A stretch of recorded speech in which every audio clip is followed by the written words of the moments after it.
Bonjour, bienvenue dans ce webinaire co-organisé par l'Institut de sondage GES et le CLIC à l'attention de nos communautés respectives en ce jeudi 11 avril 2024 et consacré à la présentation de la synthèse des résultats du baromètre 2024 des publics, des musées et des lieux patrimoniaux. Suite à sa révélation pendant le CITEM, Olivier Alloire, fondateur et directeur de l'Institut GES, va nous présenter le baromètre, sa méthodologie et les principaux résultats de cette deuxième édition. Et nous avons proposé à deux professionnels et experts de nous apporter leur point de vue et leur regard sur ces passionnants résultats. Nous donnerons ainsi la parole au cours de la présentation à Stéphanie Targui, chargée de mission projet numérique et audiovisuel innovant au Muséum national d'histoire naturelle, et à Arnaud Glise, responsable pôle communication marketing chez Saint-Nazaire Tourisme. Vous qui nous écoutez, vous pouvez également nous faire part de vos questions ou remarques sur le chat. Et Olivier, je te laisse tout de suite la parole. Bonjour à tous, c'est la deuxième édition, mais en web, c'est la présentation de ce deuxième édition du baromètre, comme l'a précisé Pierre-Yves. Juste en quelques mots, pour ceux qui ne nous connaissent pas, GC, c'est quoi? C'est 18 ans d'expertise dans les études, que ce soit qualitative ou quantitative. On intervient principalement dans le secteur culturel, touristique et loisirs, mais également dans d'autres secteurs. Mais la culture et le tourisme est notre secteur où on a commencé à travailler en 2005. On intervient sur toute la France et aujourd'hui, on est une équipe d'une dizaine de personnes avec des compétences de statisticiens, de sociologues, d'anthropologues, d'économètres, de géographes, selon les demandes et les besoins d'études.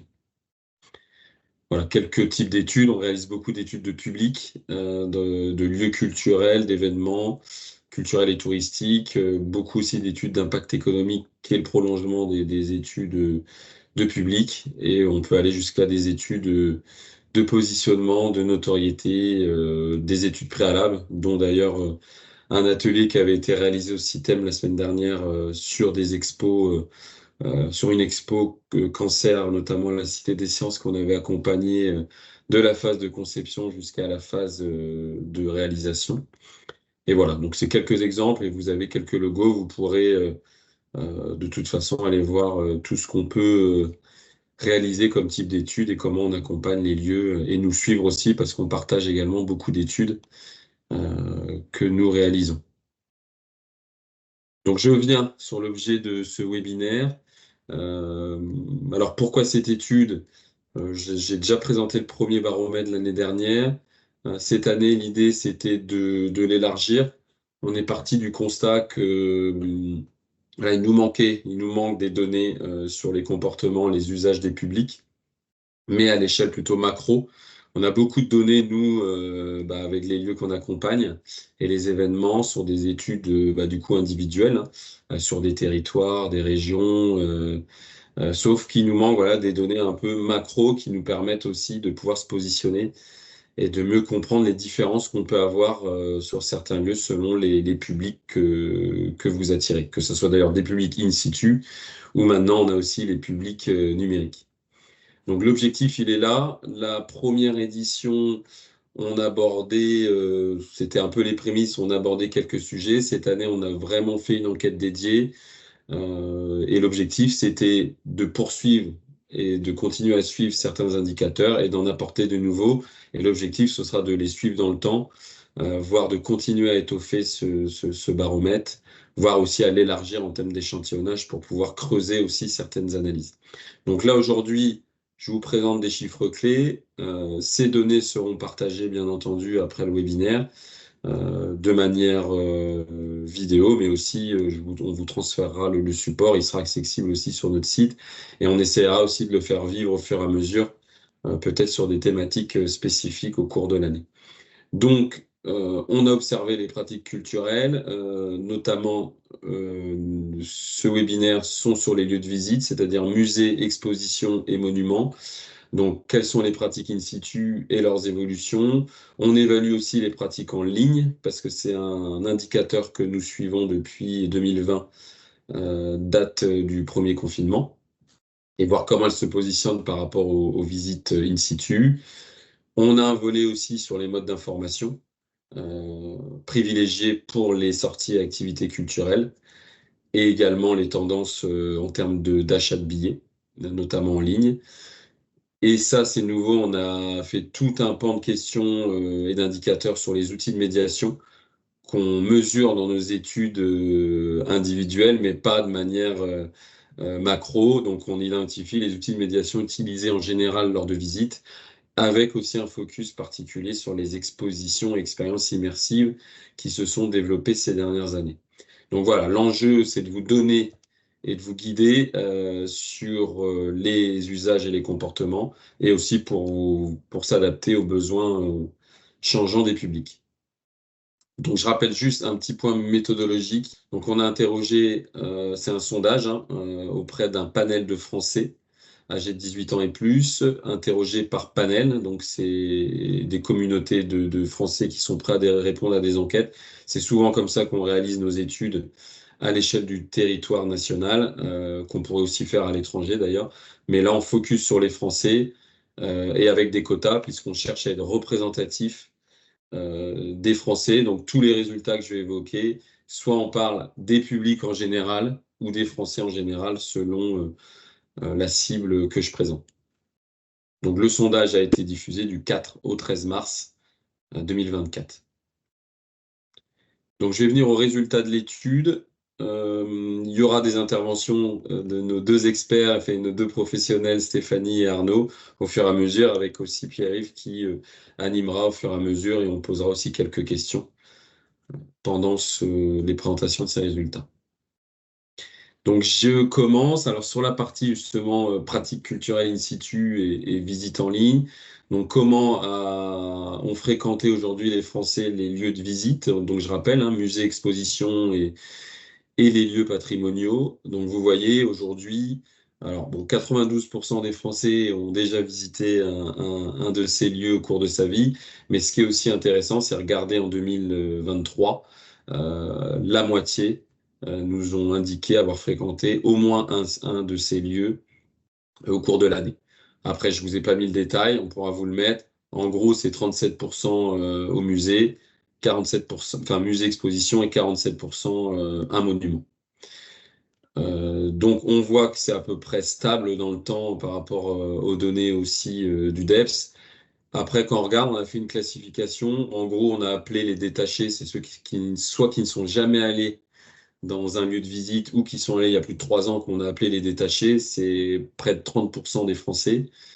Ceux qui sont venus au moins une fois dans les 3 dernières années, on les a appelés les novices, c'est 21%. Et puis le reste, c'est 50% qu'on identifie en 3 typologies selon leur fréquence. En gros, un quart des Français qui vont 1 à 3 fois dans l'année dans un lieu de visite. Et le reste, c'est plus de 4 fois. Vous voyez, 15%, ce qu'on a appelé les connaisseurs, et les très passionnés qui vont plus de 8 fois dans l'année dans un musée, une expo ou un lieu patrimonial. Et en moyenne, ce qu'il faut savoir, c'est qu'un visiteur fait en moyenne 5 visites dans l'année. Alors, quand on regarde qui sont les Français qui fréquentent ces lieux, bon, il n'y a pas trop de surprises par rapport à nous, ce qu'on constate dans nos études de public aussi, de sites. Là, quand on regarde à l'échelle des publics des Français, on retrouve finalement, vous avez en orange les passionnés et en gris les détachés. Et quand on regarde, on a toujours un peu la même segmentation, c'est-à-dire les franciliens ont des pratiques plus fortes, les jeunes également, et les CSP+. La courbe se rapproche, on a plus de passionnés sur ces 3 typologies de public. Donc ça, c'est assez courant et pas nouveau par rapport à ce qu'on constate depuis plus de 17 ans dans nos études. On a regardé auprès des détachés, donc je rappelle ceux qui n'ont pas fréquenté un lieu dans les 3 dernières années ou jamais. Donc c'est 28% des Français. On leur a demandé pourquoi et qu'est-ce qu'on constate. Et la première raison, c'est ça ne les intéresse pas vraiment. C'est la principale raison, loin devant le prix, parce qu'ils n'ont pas eu l'occasion d'organiser une visite avec leurs proches, et plus loin parce que ils n'ont pas de lieu de visite ou d'exposition proche de chez eux. Et quand on regarde, on retrouve ceux qui ne les intéressent pas vraiment, plutôt les catégories sociales à revenus faibles et ceux qui n'ont jamais visité. Donc c'est vraiment la raison principale qui ressort derrière un peu le prix pour les Franciliens. Un autre indicateur, toujours sur la fréquentation des lieux, on souhaitait nous savoir, parce que on sait qu'aujourd'hui, depuis maintenant une dizaine d'années, on essaye d'ouvrir les lieux d'exposition à des lieux de vie avec plein d'activités autour. C'est-à-dire on a les expositions, les œuvres qui sont la proposition principale, mais derrière, on a quand même beaucoup de choses qui sont proposées avec de l'événementiel, des conférences, des boutiques, des restaurants, des cafés pour pouvoir éventuellement y venir sans visiter le lieu. On a voulu commencer à suivre cet indicateur et là on voit qu'aujourd'hui 11% des Français nous ont dit être déjà venus dans un musée, une expo sans le visiter, mais éventuellement pour réaliser une autre activité. Donc ça c'est intéressant et on voit que c'est surtout les jeunes qui ont été attirés par ces offres complémentaires. Et à l'inverse, les seniors, beaucoup moins. Donc il y a vraiment un effet d'âge sur l'intérêt à venir fréquenter les lieux hors de la visite. Autre élément, je passe maintenant sur les visites virtuelles. C'est un indicateur qu'on suit également depuis 2020. Il y a une petite erreur sur le graphique, c'est pas 2019, mais c'est 2020. On avait constaté, nous, déjà entre 2020 et 2021, quasiment un doublement des Français sur cette pratique-là. Ça avait plus que doublé. Ça a légèrement augmenté en 2022 et là, vous voyez, en 2023, on est sur une stagnation.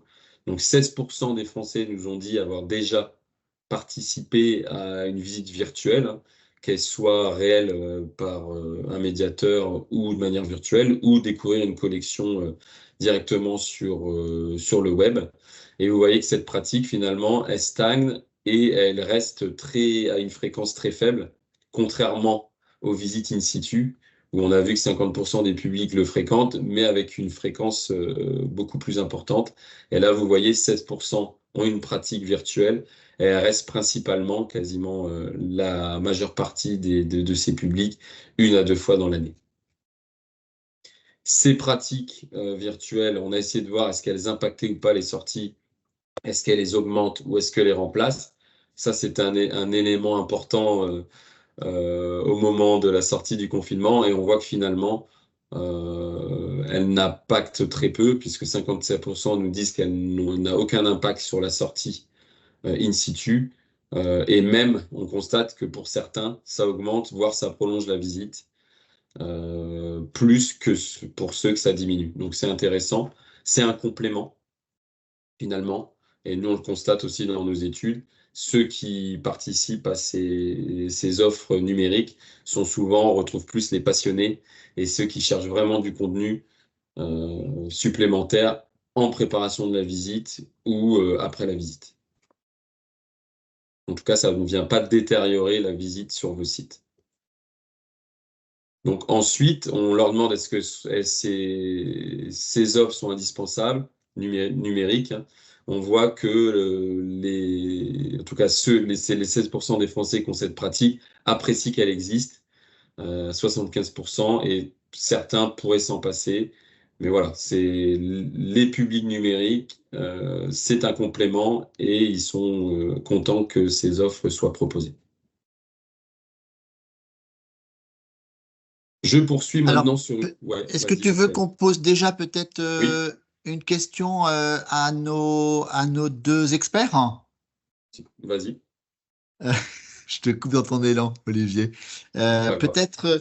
Peut-être sur la fréquentation générale, la réaction d'Arnaud, peut-être, du côté de Saint-Nazaire.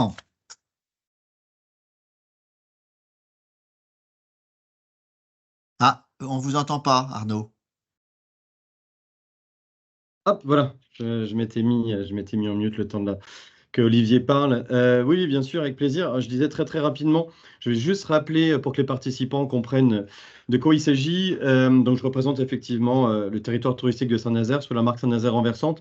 Et effectivement, on a une offre de visite assez étoffée. On a plusieurs sites de visite et musées comme un sous-marin, le sous-marin Espadon. Il y a 4 sous-marins en France, donc un. Et à Saint-Nazaire, on a un musée dédié au paquebot transatlantique de légende.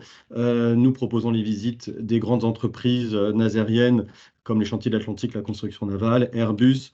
Voilà, donc on a une offre de visite assez étoffée, assez atypique, propre à l'histoire de Saint-Nazaire et de son territoire autour de l'univers transatlantique, de la construction navale et au-delà, une dimension aussi patrimoniale, une ville en partie de la reconstruction. Donc on a une approche aussi patrimoniale. Toute notre offre représente à peu près 350 000 visiteurs sur la totalité de l'année, sur une année, sur l'ensemble de ces propositions, également des visites de ville, des croisières découvertes en mer. Et on a établi en 2023 une très grosse enquête de connaissance de nos publics et de nos visiteurs. Effectivement, c'est intéressant parce que en comparaison tout ce que vient de dérouler Olivier, qui est une enquête macro à l'échelle des Français, je peux proposer là un petit éclairage sur un exemple d'une offre touristique de visite en France. Donc là, en l'occurrence, c'est Saint-Nazaire. La prochaine fois, ce sera un autre territoire. Et en réalité, on a des statistiques qui sont relativement convergentes entre ce qu'on observe à l'échelle d'un panel français et là, à l'échelle d'un territoire comme Saint-Nazaire. Alors évidemment, les statistiques peuvent varier un petit peu, mais en tout cas, on a des résultats qui sont vraiment en cohérence. En tout cas, moi, je pourrais, puisqu'on terminait là sur la question des visites, alors on n'a pas de visite virtuelle à proprement parler, nous, ici à Saint-Nazaire. On a plutôt des outils de médiation comme des audioguides, des choses comme ça. Je peux au moins dire qu'on observe une corrélation entre les niveaux de satisfaction élevés et le succès des visites à partir du moment où on a des propositions de médiation, quelles qu'elles soient, et parfois des médiations assez classiques, comme de l'audioguide, et tout simplement des médiations humaines avec des visites guidées, comme nous, les visites des entreprises Chantier de l'Atlantique et Airbus se font obligatoirement avec des guides, et on observe un niveau de réservation et de satisfaction qui est élevé à partir du moment où on a ces propositions de médiation. Mais pas de visite Alors, virtuelle à Saint-Nazaire, et je pense que de ce point de vue-là, Stéphanie sera plus riche avec le Muséum d'histoire naturelle. et du coup, la médiation, Olivier va enchaîner tout de suite dans sa présentation avec effectivement la manière dont on enrichit une visite avec notamment de la médiation numérique ou de la médiation humaine. On va aller du côté du Muséum d'histoire naturelle. Alors, il n'est pas surprenant que sur les visites virtuelles, on ait assisté à un doublement des personnes utilisant les visites virtuelles entre 2020 et 2021 en plein confinement, à une légère progression entre 21 et 22, parce qu'on était encore en partie en confinement ou en déconfinement. Et là, on voit on plafonne à 16%. Stéphanie, j'imagine que tu es pas complètement surprise par ce plafonnement de la fréquentation des visites virtuelles. Oui, effectivement, Pierre-Yves. Donc moi, je travaille au Muséum national d'histoire naturelle, qui est à la fois un centre de recherche sur la nature, mais aussi un établissement qui comporte 13 sites ouverts au public en France, des musées, des galeries, des jardins, des zoos. Et comme tu viens de le mentionner, la période de la pandémie, nous le savons, a encouragé l'ensemble de nos établissements culturels à développer des dispositifs en ligne qui ont rencontré un certain succès durant la pandémie. Et depuis la fin de la pandémie, la réouverture de nos sites, nous constatons une augmentation de la fréquentation de nos sites physiques. À titre d'exemple, le Muséum national d'histoire naturelle a accueilli en 2023 plus de 3 millions de visiteurs sur l'ensemble de ses sites à Paris et en région. C'est un C'est une record. fréquentation, oui, c'était un record et une fréquentation en hausse de 8,3% par rapport à l'année 2022, ce qui constitue un record historique, effectivement. C'est la richesse de la programmation, on l'a vu, des expositions permanentes, temporaires, mais aussi autour des expositions, qui continuent d'exercer un certain attrait sur nos publics qui sont toujours plus nombreux. Donc, in situ, je confirme. Euh, on est cohérent aussi avec l'analyse des résultats, en tout cas, tels qu'a été présenté par le GC, puisque nous sommes aussi, à ma connaissance, sur une catégorie de public particulièrement CSP+, et francilien, et nous maintenons nos efforts pour démocratiser autant que possible la culture, et en l'occurrence la culture scientifique, avec le déploiement en parallèle de plusieurs axes stratégiques, le musée bien sûr dans les murs, mais donc in situ, comme vous l'appelez, le musée hors les murs, avec un certain nombre d'opérations mises en œuvre par les équipes du muséum pour déporter finalement nos actions de diffusion des connaissances en France, en dehors de nos propres sites, et le musée en ligne, effectivement, avec des dispositifs des orientations prises par le service des contenus numériques, mon collègue Étienne Jolivet, non pas de visite virtuelle, mais de dossiers très approfondis sur les sujets qui sont au cœur du musée. Et en tout cas, ce sont des offres numériques potentiellement complémentaires que les musées peuvent déployer, visite virtuelle d'un côté et médiation en ligne finalement, avec des dossiers, des fondamentaux sur les sujets qui sont au cœur de chacun de nos établissements. Pour ce qui est du muséum, c'est plutôt cette deuxième piste qui a été prise. Et donc, je dirais on aurait justement peut-être pas grand-chose à dire sur ce qui est des visites virtuelles en ligne à ce stade, mais plutôt, me semble-t-il, en observant la trajectoire de mes collègues du service des contenus numériques, donc la production de contenu à valeur ajoutée en ligne sur les sujets qui sont donc encore une fois au cœur de l'établissement. Et puis aussi, je voudrais ajouter comme commentaire le déploiement nécessaire, vous l'avez dit aussi, d'une offre culturelle donc autour des expositions, telle qu'on l'a fait jusqu'à présent assez historiquement, mais quelque chose de nouveau que je vois apparaître et dont j'entendais parler justement la semaine dernière à la journée annuelle du CLIC Pierre-Yves, qui est une nouvelle offre autour du bien-être. C'est quelque chose que je trouve on voit se déployer aussi de plus en plus. Donc là, je m'éloigne un peu du sujet des visites virtuelles, mais la manière dont nous visons à offrir de nouveaux types d'expériences aux visiteurs. Et voilà, c'est ce que je peux dire pour le moment en termes de commentaires sur cette première partie. Merci beaucoup Arnaud et Stéphanie. Et on va plonger dans la visite maintenant avec Olivier. Merci. Donc, je reprends cette partie. On avait quelques questions sur les conditions de visite des publics.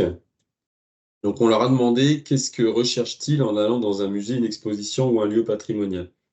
Qu'est-ce qu'on constate? Ce qui est intéressant et ce qui va aussi dans la lignée de ce qu'on peut avoir aussi sur nos études, c'est que, premièrement, c'est d'abord enrichir ses connaissances et voir des œuvres, ce qui est l'offre principale proposée aussi par les lieux de visite. Et ce qui est intéressant, par contre, en troisième position, c'est se détendre et se déconnecter du quotidien. Et vous voyez après, on vous a quand même affiché les trois autres modalités sur lesquelles on avait un poids assez significatif. C'est aussi, donc, et ça fait le lien avec se détendre, c'est aussi passer du temps avec ses proches, vivre une expérience originale et ludique et s'amuser. Donc vous voyez, on a deux choses, c'est-à-dire qu'on vient au musée et dans un lieu d'exposition, à la fois pour s'enrichir et stimuler son intellect, mais aussi pour passer un bon moment et se divertir. Donc j'insiste sur ces deux points parce que ça va être deux points importants selon les typologies de public. Qu'on vienne en famille, en couple, seul ou avec des amis, et ben on va avoir des attentes qui peuvent différer et ça va faire le lien avec les outils de médiation par la suite. Mais du coup, ça montre que autour de la visite, il faut rendre cette visite agréable pour permettre de se détendre et se déconnecter et d'être bien avec ses proches. Et donc, juste pour info, si peut-être, c'est que, et ça c'est aussi le fil rouge des autres résultats, on voit que finalement les plus âgés, les seniors, eux, viennent principalement pour découvrir des choses, alors que les jeunes, eux, viennent davantage, même si c'est pas la première motivation, mais en tout cas plus que les autres pour se détendre et passer un bon moment. Alors, un indicateur qu'on a suivi, c'était le mode d'achat des billets, puisqu'il y a eu beaucoup d'offres aussi d'achat en ligne, et on sait que ce soit dans les loisirs, dans les séjours, les Français, et d'ailleurs même la clientèle étrangère, anticipent comment dire, leur sortie. Et c'est un indicateur qu'on s'est dit d'intéressant de suivre. Et là, qu'est-ce qu'on constate? C'est qu'aujourd'hui, 58% nous disent réserver à l'avance leur billet pour une sortie musée, exposition ou monument. Et on a encore 42% sur place. Donc on a deux typologies de public. Et on voit que ceux qui achètent sur place, on retrouve le public plus âgé qui garde ses habitudes habituelles. Et à l'inverse, on retrouve sur Internet donc un peu plus les franciliens qui ont une offre dense et ont une évolution de leur pratique plutôt vers le numérique, et également les passionnés qui, eux, pré-réservent pour pouvoir être sûrs d'avoir leur place au créneau qu'ils souhaitent. Et un indicateur aussi qui est intéressant, que l'année dernière on n'avait pas, c'est que cette répartition d'achat en avance sur Internet se fait via d'autres sites de billetterie. Elle se fait à 14%. L'année dernière, on avait juste le chiffre d'Internet qui était à 55%, mais on n'avait pas ce détail. Et là, ce qu'on voit, c'est en gros, les 3/4 se font directement sur vos lieux, sur vos sites, et un quart se font, si je mets sur les acheteurs en ligne, se font via d'autres revendeurs. Donc ça, c'est intéressant à le savoir et à le constater. Après, on a posé la question à quel moment ils l'achètent, c'est-à-dire leurs billets sur Internet. On voulait voir, parce que ça fait le lien aussi avec la relation qu'on va entretenir avec ses publics pour lui donner de l'information en amont de sa visite, que ce soit des informations pratiques, de contenu et autres. Et là, qu'est-ce qu'on constate? C'est que parmi les acheteurs en ligne, 43% achètent leurs billets le jour même ou la veille. Donc, c'est un achat qui est très tardif pour certains, notamment chez les habitués et une partie des seniors qui achètent en ligne. Et sinon, on a une typologie de public qui, eux, anticipent leur venue une semaine à plusieurs mois à l'avance. Et ça, c'est légèrement en augmentation de 4 points. Et là, on retrouve beaucoup les franciliens qui, à 50%, enfin les franciliens, je dis bien, qui achètent en ligne, achètent beaucoup plus en avance et anticipent beaucoup plus leur venue sur les sites. Donc ça, c'est intéressant, c'est légèrement en augmentation sur l'anticipation. Et c'est, je le dis, intéressant à savoir du point de vue de la communication et de la relation avec son public. Alors, avec qui les visiteurs viennent accompagnés? On voit que principalement les publics des sites viennent en couple, un visiteur sur deux. Un tiers nous disent venir généralement avec des enfants et un visiteur sur 10 vient seul. Ceux qui viennent seuls, 13%, c'est légèrement en baisse, mais on retrouve plus les passionnés et un petit peu plus les publics franciliens.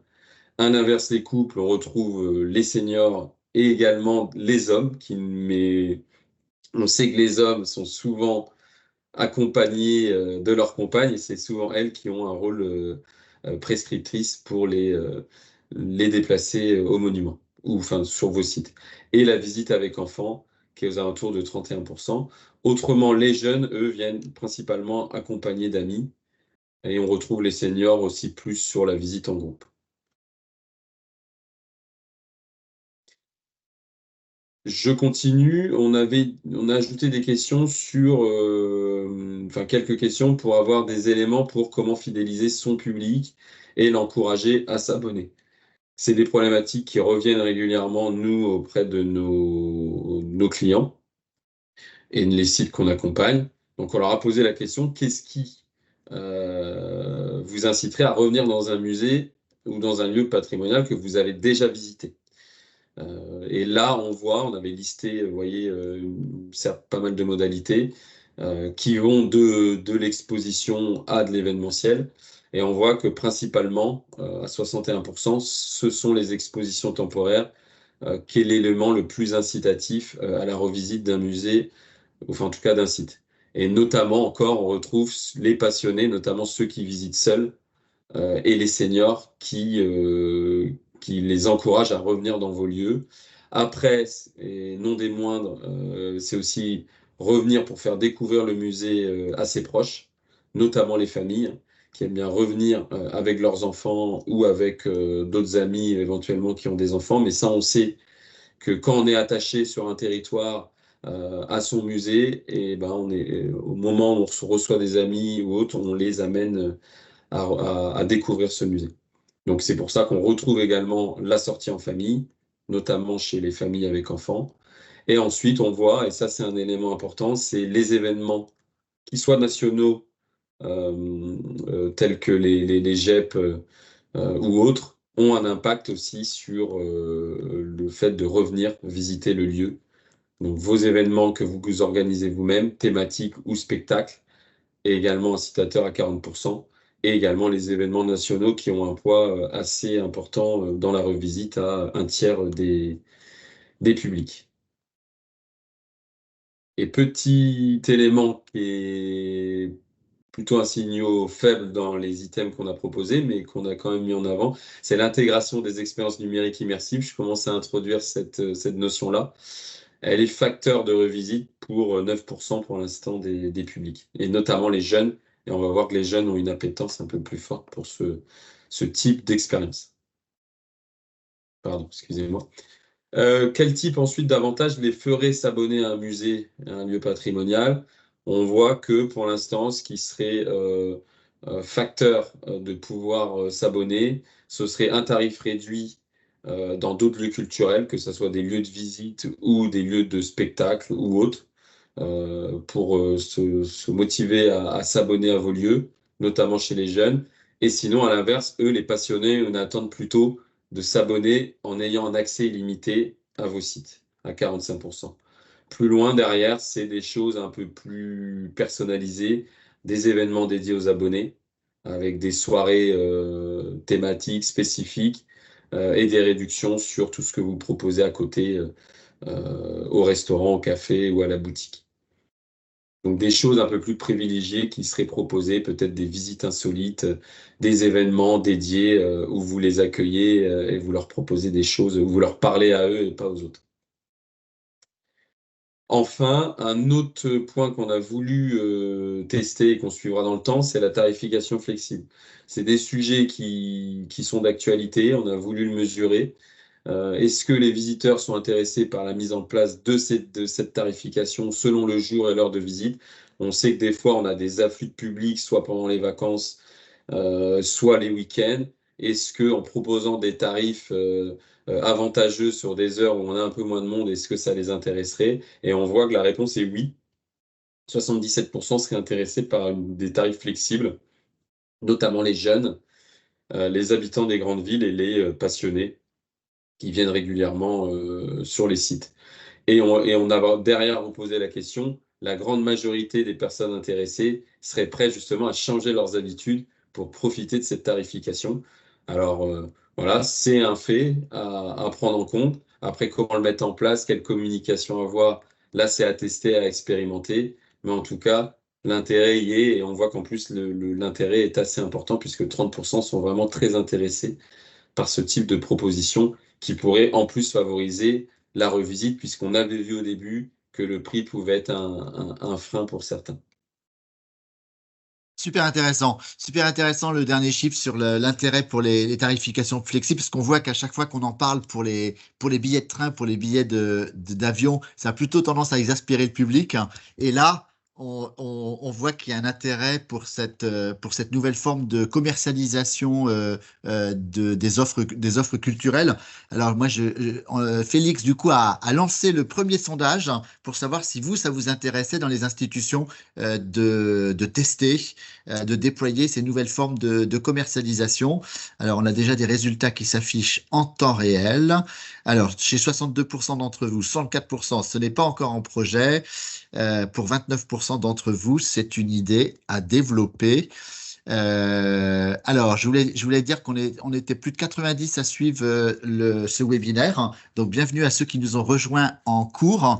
Et pour ceux qui n'étaient pas avec nous au début, je rappelle qu'on va mixer les interventions d'Olivier, qui connaît évidemment très bien cette étude en l'ayant dirigée et conçue, et qui peut en faire la synthèse, et nos deux experts qui sont donc aujourd'hui, je redonne leur nom pour les personnes qui nous ont rejoints, Arnaud Glise, responsable pôle communication marketing à Saint-Nazaire Tourisme, et Stéphanie Targui, chargée de mission projet numérique et audiovisuel innovant au Muséum d'Histoire naturelle. Je voulais du coup poser une ou deux questions à Arnaud sur ces aspects marketing, notamment sur le fait que plus de la moitié maintenant des réservations se font en ligne et à l'avance.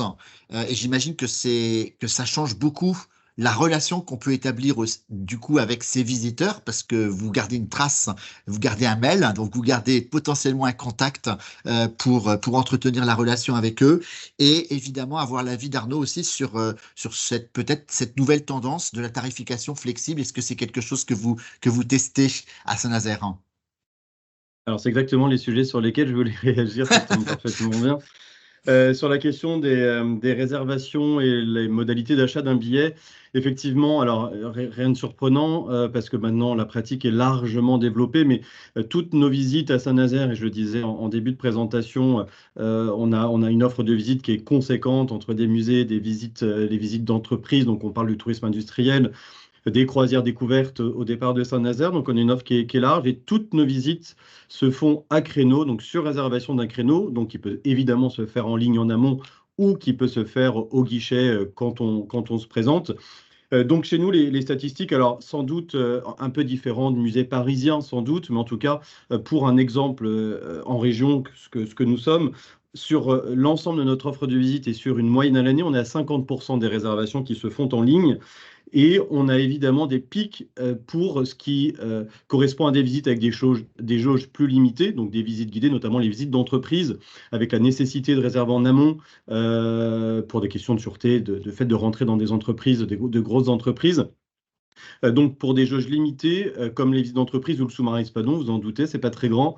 Donc là, on a des réservations en ligne en moyenne sur l'année qui peuvent atteindre près de 70%. Donc on observe des corrélations importantes entre la nature même de la visite, la jauge de la visite. Je dirais même aussi, en fonction de la météo, nous, c'est des choses qu'on observe, en plein été, par exemple, une journée pluvieuse au mois d'août, donc, on avait une fréquentation établie avec notamment les réservations faites en amont. Mais on va se rendre compte que là, on va avoir quand même une influence de personnes qui vont se présenter au guichet, qui n'auront pas nécessairement anticipé leur réservation. Donc là, qui peuvent être face à des jauges complètes, notamment le sous-marin Espadon, pour reprendre cet exemple-là, où les visites d'entreprise, évidemment, peuvent être complètes.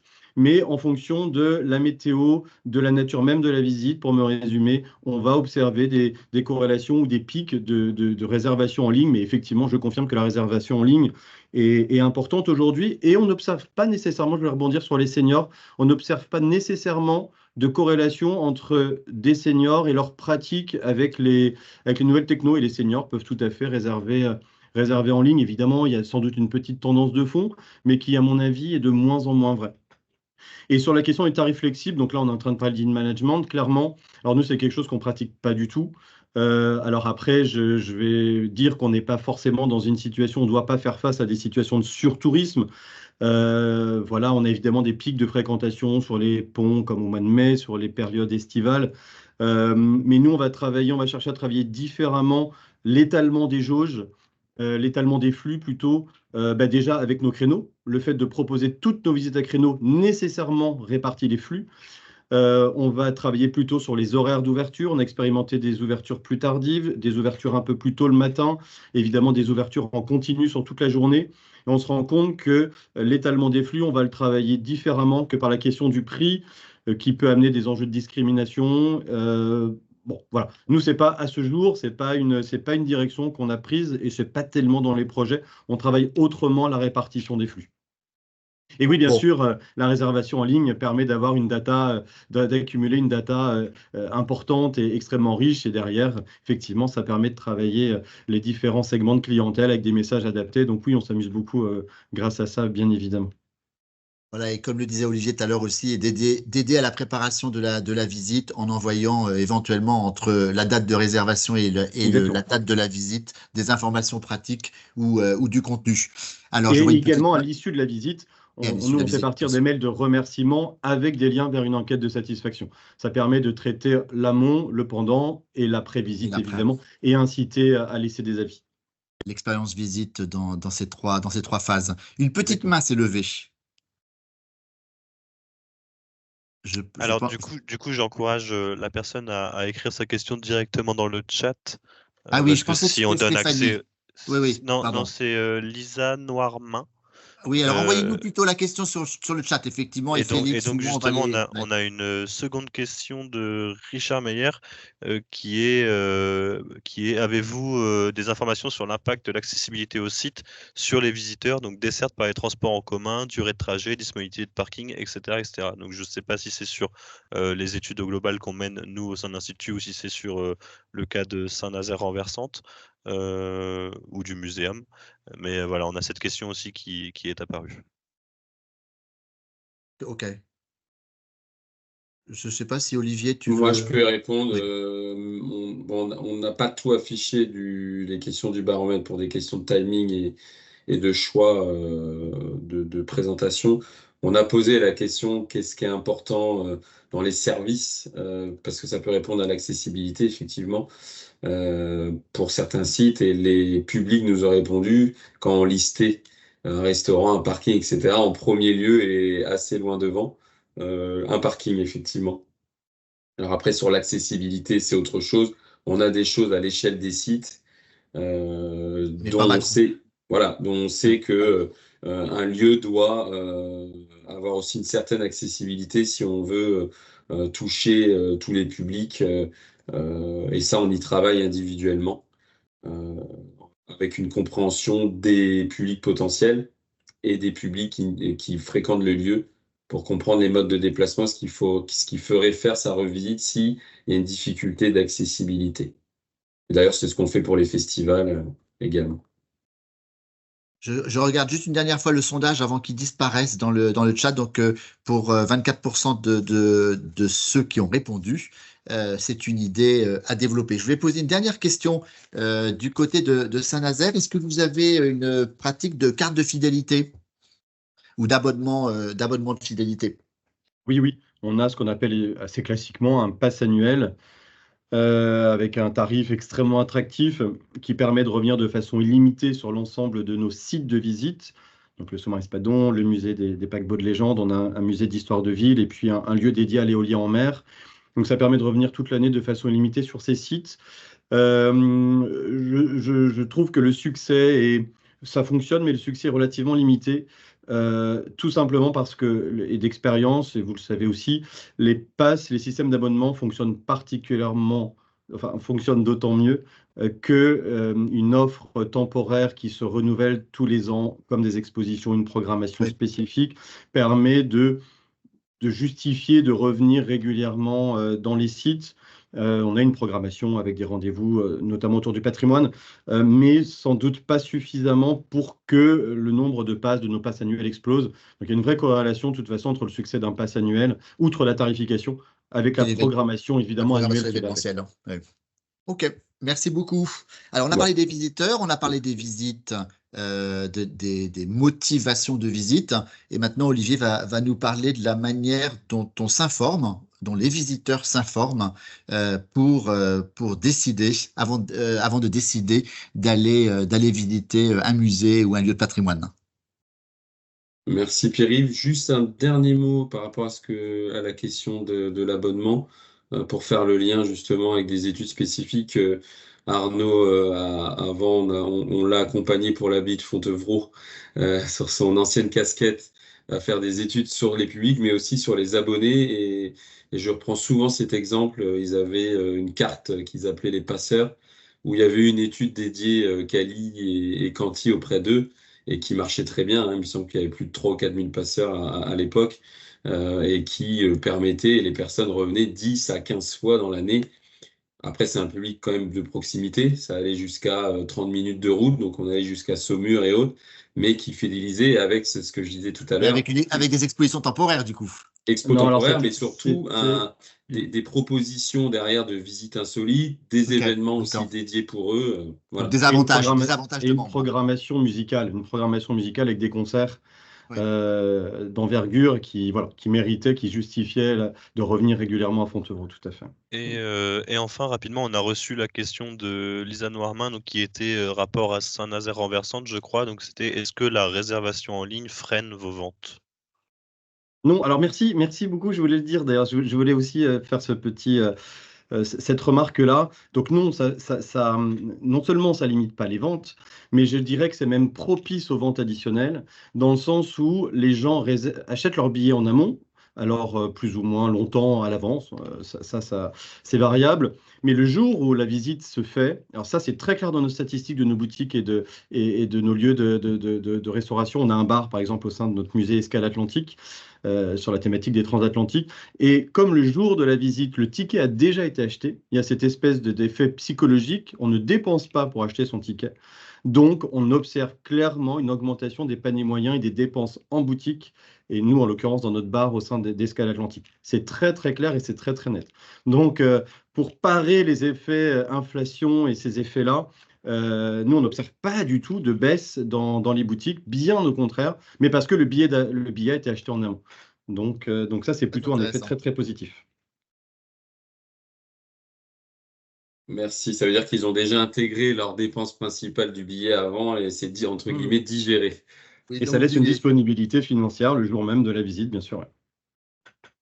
Bon, on poursuit, il y a d'autres questions, on y reviendra où on peut y répondre en même temps dans le chat. Je poursuis comme le temps passe. Oui. Donc une nouvelle partie qui était justement sur la communication et les modes d'information sur les sorties activités culturelles que l'on suit depuis plusieurs années et qu'on suit aussi sur nos études.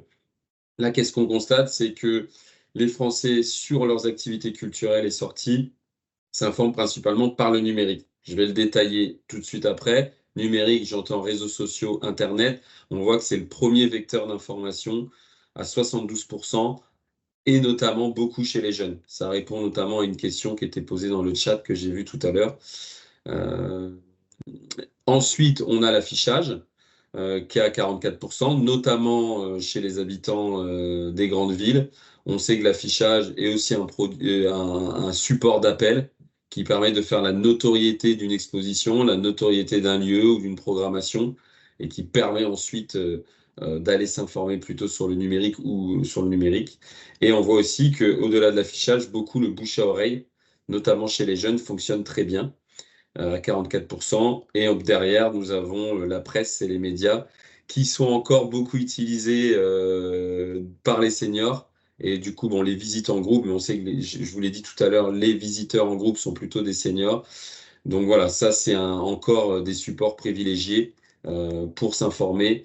Alors, quand on dit presse journaux, ça peut être la presse spécialisée, culturelle, ou les pages culture des journaux. Mais voilà, ça, c'est un support qui va être plutôt destiné aux seniors. Et enfin, on a les programmes et flyers des lieux à 22% comme source d'information, notamment, vous voyez, beaucoup chez ceux qui font beaucoup de sorties culturelles, qu'on avait appelé au début les passionnés, qui font plus de 8 sorties de visite par an. Donc, et ça, vous voyez, en comparant à 2023, puisqu'on avait la même question, on voit que le numérique est en augmentation.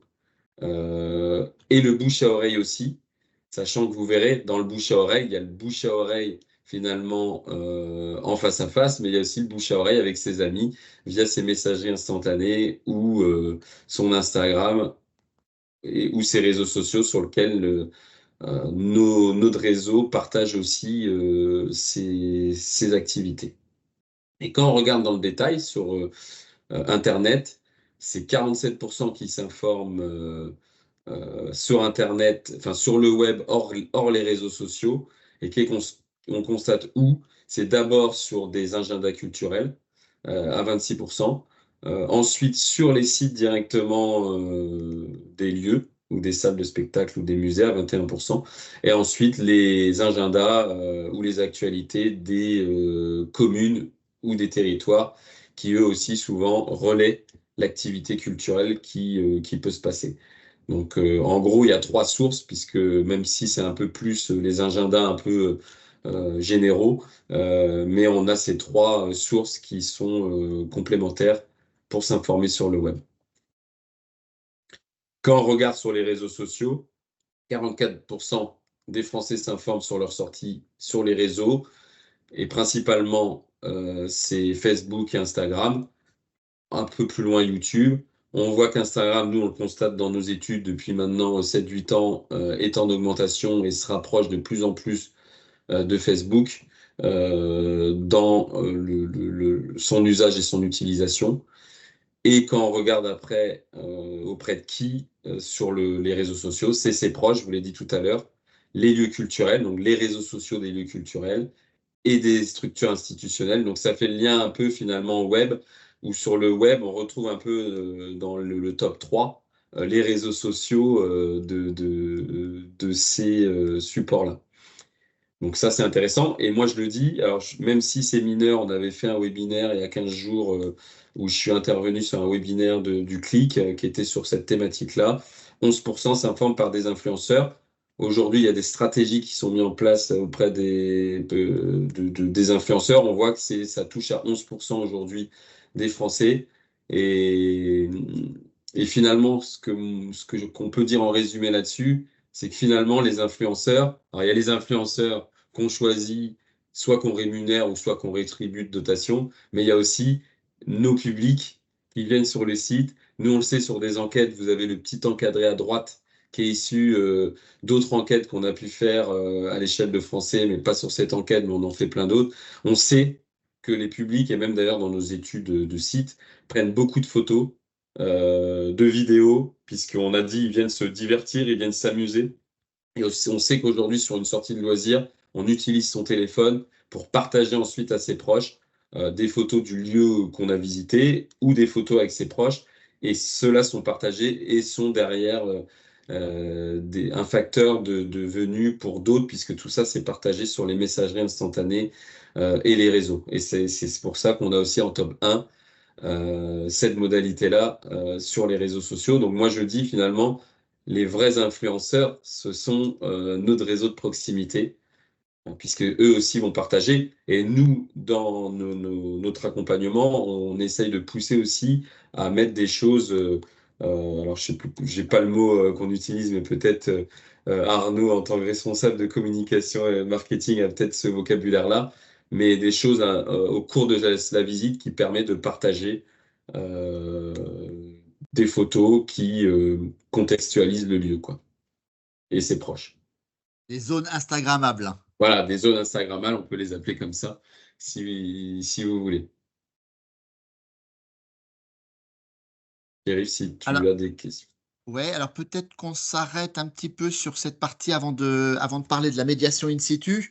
Je vais rejoindre un peu ce que tu disais sur le fait que les influenceurs sont les proches, enfin sont les communautés proches. Moi, je dirais que les visiteurs sont les principaux ambassadeurs. On l'a vu dans les motivations pour revenir. La deuxième motivation, c'est faire découvrir aux proches. Dans la com, le bouche à oreille, c'est 44%. Et sur les réseaux sociaux, effectivement, ce sont d'abord les réseaux sociaux des proches qui sont les premiers prescripteurs, hein. Donc, je vais du coup m'adresser à nos deux experts, hein. En fait, le visiteur, hein, c'est presque votre premier outil de communication pour augmenter ensuite ou pour faire venir de nouveaux visiteurs, hein. Arnaud et Stéphanie. Stéphanie, je t'en prie. D'accord, merci. Oui, effectivement, les visiteurs sont, comme tu le dis, nos premiers ambassadeurs. Au muséum, depuis longtemps et encore aujourd'hui, le service des contenus numériques travaille une ligne éditoriale orientée sur les 3 axes qu'on vient de voir, les sites web, les réseaux sociaux et on en a parlé tout à l'heure, un outil de CRM, par exemple, qui enverrait des newsletters à ces publics, pour les inciter à venir, bien sûr, mais aussi pour les recruter dans des communautés qui sont sur les réseaux sociaux, Facebook et Instagram notamment, en tête, comme vous l'avez aussi finalement relevé dans l'étude. Et effectivement, il est important à la fois de travailler la ligne éditoriale du web et des réseaux sociaux pour encourager ces internautes, ces visiteurs en ligne, mais aussi ces futurs et présents et passés visiteurs in situ, à partager leur expérience, d'une part à revenir sur les sites internet pardon, et les réseaux sociaux, et ça, on travaille ça en termes de ligne éditoriale en produisant des contenus à valeur ajoutée. Donc soit parce qu'on évoque précisément les sujets qui sont au cœur du travail de l'établissement. Bon, en l'occurrence, au Muséum national d'histoire naturelle, c'est la nature, la biodiversité, et donc la crise environnementale, la crise de biodiversité, mais aussi en partageant finalement des contenus partageables, euh, en diffusant des contenus partageables par ces gens-là dans leur communauté, comme les bons gestes écologiques, des informations pratiques, bref, des informations euh, que je dis à valeur ajoutée, que les gens vont avoir à cœur à partager à leur communauté proche. Donc ça, c'est la première acte, je ne sais pas si je suis très claire, mais on va dire de déploiement d'une ligne éditoriale numérique. Et puis, comme tu l'as dit aussi, Pierre-Yves, in situ, dans nos espaces, en sortie d'expérience, de plus en plus, on constate en sortie des photos booths, donc des dispositifs Instagrammables, effectivement, qui vont permettre aux gens de réceptionner chez eux un souvenir et surtout de le réceptionner sur leurs réseaux sociaux et donc de le repartager. Voilà, donc ce sont deux pratiques qu'on mène, à la fois produire une ligne éditoriale riche sur les sujets qui sont au cœur de nos préoccupations et orienter ces contenus de telle sorte qu'ils seront partagés par nos audiences en ligne et produire des dispositifs in situ qu'ils auront aussi envie de partager dans leur propre communauté. Alors Arnaud, j'imagine que vous faites partie des 100% des personnes qui ont répondu à notre petit sondage à avoir augmenté vos investissements dans la communication numérique sur les 3 dernières années. En tout cas, c'est le cas, oui, oui.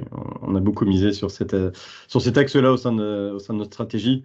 Ouais, complètement. Alors, je souscris complètement ce qui vient d'être dit. J'ajouterais juste un point. Bon, j'invente rien, mais la dimension infinitaire, évidemment, est majeure. C'est-à-dire que nous, on va essayer de travailler beaucoup. Alors, on est sur un territoire à Saint-Nazaire avec des enjeux affinitaires forts autour de la construction navale, autour de la nature avec un parc naturel dans l'arrière-pays, avec la dimension littorale plutôt, avec une dimension patrimoniale reconstruction. Enfin, je vais pas. Et donc, on voit bien que quand on travaille des sujets affinitaires et qu'on va aller chercher les communautés digitales sur ces enjeux affinitaires, c'est très propice à des engagements, des engagements de très bon niveau et d'interaction sur les réseaux sociaux. Et évidemment, c'est propice à l'augmentation de la notoriété, à l'interaction et on l'espère au final à la fréquentation des lieux. Merci. Alors, je regarde s'il y a une question. Il y a une question sur la billetterie et je crois que voilà, Olivier a répondu. Est-ce qu'on passe, Olivier, aux 2 derniers chapitres, médiation in situ et nouvelles expériences immersives? Oui, on y va. Alors, une nouvelle partie qu'on a effectivement développée cette année, c'est quel outil de médiation les visiteurs utilisent-ils? Alors, c'est des batteries de questions qu'on a dans nos études in situ. Après, vu que les offres de médiation sont variées, il n'y a pas toutes les modalités, mais c'était intéressant de voir notamment qu'est-ce qui est le plus utilisé par les visiteurs lorsque c'est proposé. Et finalement, on a fait plusieurs catégories et vous l'avez par ordre un peu d'utilisation. En premier lieu, c'est les outils de médiation assez classiques qui sont intégrés dans le parcours de visite, notamment les textes sur les murs et panneaux situés dans les salles. On voit que, bon, en tout cas, ça, c'est systématiquement utilisé à 80% des visiteurs. Et ensuite, les étiquettes cartels près des œuvres qui sont aussi beaucoup aujourd'hui et même systématiquement à 70% utilisés. On voit encore plus, parce que là, on est sur l'ensemble des publics, même les passionnés, ceux qui reviennent très régulièrement, eux, est un de leurs premiers outils de médiation qu'ils lisent quasiment systématiquement, parce que c'est souvent ce qui est le plus proche de l'œuvre. Ensuite, on a les outils d'aide classiques également qui sont proposés en début de visite. Je pense notamment aux plans, souvent. On a souvent des plans qui sont donnés lorsqu'on vient récupérer notre billet ou lorsqu'on arrive, si on a déjà son billet, et qui nous donnent déjà des éléments de parcours avec des fois soit les œuvres majeures ou les différentes salles qu'on va visiter, et les livrets de visite qui soient pour adultes ou les livrets pour enfants. Et là, on constate aussi, c'est intéressant, c'est que le plan est systématiquement utilisé aujourd'hui, le plan papier, à 84 15% l'utilisent et on voit que c'est quasiment systématiquement, notamment encore plus chez les visites avec enfants, qui permet de se guider, se repérer en famille. Les livrets aussi, le livret pour adultes est assez utilisé également. On voit que c'est utilisé à 60%. Bon, souvent, des fois, le livret et plan, c'est le même document. Des fois, c'est séparé. Et là, en tout cas, c'est aussi beaucoup utilisé. Et si on regarde sur les enfants, on voit que l'utilisation est plus réduite. Et là, on a mis les résultats uniquement pour les visiteurs déjà venus avec des enfants. On voit que 59% l'utilisent, mais c'est une utilisation, en gros, la moitié, enfin 25% d'entre eux, 26%, c'est systématiquement, et 33% de temps en temps. Mais on a quand même 40% des visiteurs avec enfants qui ne l'utilisent pas. Et on voit que l'intérêt de ce livret de visite, il est plutôt pour les visites avec enfants de 5 à 12 ans. Ensuite, si je continue, là, je rentre sur les outils numériques qui se sont développés ces 15 dernières années, et notamment toujours intégrés dans le parcours de visite, où on a souvent de plus en plus des écrans tactiles, des projections multimédia, on a aussi des jeux, des éléments sensoriels, où des fois on a des dispositifs où on a des écrans, on a des choses à toucher, voire à sentir.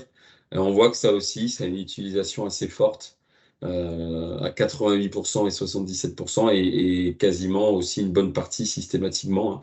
Donc ça, c'est plutôt intéressant. Et tout ce qui est jeu, éléments sensoriels, où il faut toucher, sentir, on voit que ça attire un public aussi qui est accompagné d'enfants, notamment de jeunes enfants, et également les publics jeunes, hein, les moins de 25 ans. Enfin, les audio-guides, qui soient classiques ou qui soient téléchargeables sur un smartphone. Là, par contre, on voit qu'il y a des différences. L'audio-guide classique avec ou sans écran est utilisé quand il est proposé à 76%, avec une utilisation systématique pour 35% des publics. Et vous voyez, l'application mobile, quand elle est proposée, on est à plus de 2 fois moins d'utilisation systématique. De temps en temps, on est quasiment à 50% non, 50% oui, mais l'utilisation est à 15%.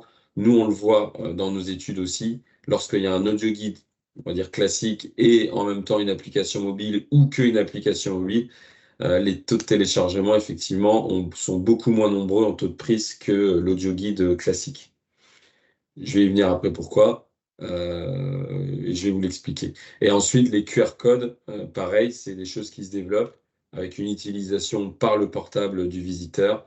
Là aussi, on est sur une utilisation plutôt partielle, avec une partie en gros qui l'utilise et l'autre partie qui ne l'utilise pas. Et l'utilisation systématique reste aussi à la marge à 21%. Les jeunes sont plus attirés par tout ce qui est application mobile. Et à l'inverse, l'audio guide classique sont beaucoup plus utilisés par les seniors et du coup aussi ceux qui visitent en groupe. Enfin, la médiation humaine, donc les visites guidées, on a testé. Lorsque c'est proposé, 23% des publics nous disent essayer de le préparer et d'anticiper sa venue pour participer à une visite guidée.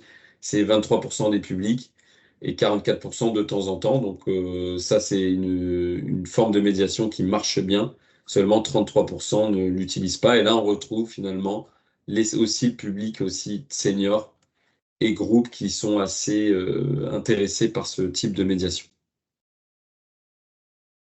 Et donc, une fois que j'ai posé ce cadre-là entre la médiation un peu classique, numérique, qu'elle soit intégrée dans la visite ou qui nécessite un téléchargement, et enfin la médiation humaine, on leur a posé la question, est-ce qu'aujourd'hui les publics préfèrent utiliser uniquement des outils qui sont proposés par le musée, que ce soit un audio guide ou des écrans à l'intérieur du parcours sans le smartphone, ou est-ce qu'ils préfèrent utiliser leur smartphone en complément des outils d'aide à la visite?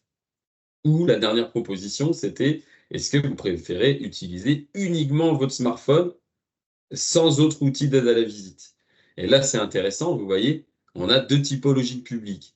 Et ça se retrouve, ce qu'on avait vu tout à l'heure, par rapport aux seniors et un petit peu les jeunes aussi, c'est Aujourd'hui, on a deux types de public. On a 38% qui préfèrent que ça soit le musée qui propose ses propres outils, qu'ils soient numériques ou pas, à l'intérieur du parcours de visite, ou lorsque j'achète mon billet, qu'on me donne un outil pour parcourir la collection, l'exposition, mais sans utiliser mon smartphone.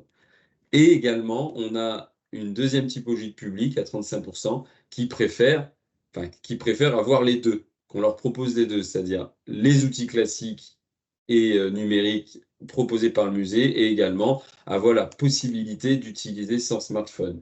Et on voit que ceux qui nous proposent ça, mince, je vais un peu trop vite, et vous voyez, je pensais que ça allait être un petit peu plus, mais au final, ça reste réduit. Ceux qui nous disent vouloir utiliser que son smartphone, c'est que 7%. Donc on voit que finalement, l'utilisation du smartphone est un outil complémentaire, mais ne se doit pas se substituer intégralement à ce qui est proposé dans les outils in situ par les musées, qu'ils soient numériques, papier ou écrit. Et finalement, quand vous avez sur votre côté droit les 42% qui sont favorables à l'utilisation du smartphone en complément ou un petit peu exclusivement, on retrouve plutôt un public jeune plus intéressé par ces offres-là. Donc ça, c'est intéressant à savoir et à retenir parce que ça fait partie de beaucoup de questionnements nous qu'on a par les sites qu'on accompagne. On voit que nous, finalement, aujourd'hui, et je pense d'ailleurs au public famille, on a fait d'autres études sur ce sujet-là et ça fait le lien avec la déconnexion. Je reviens encore dessus.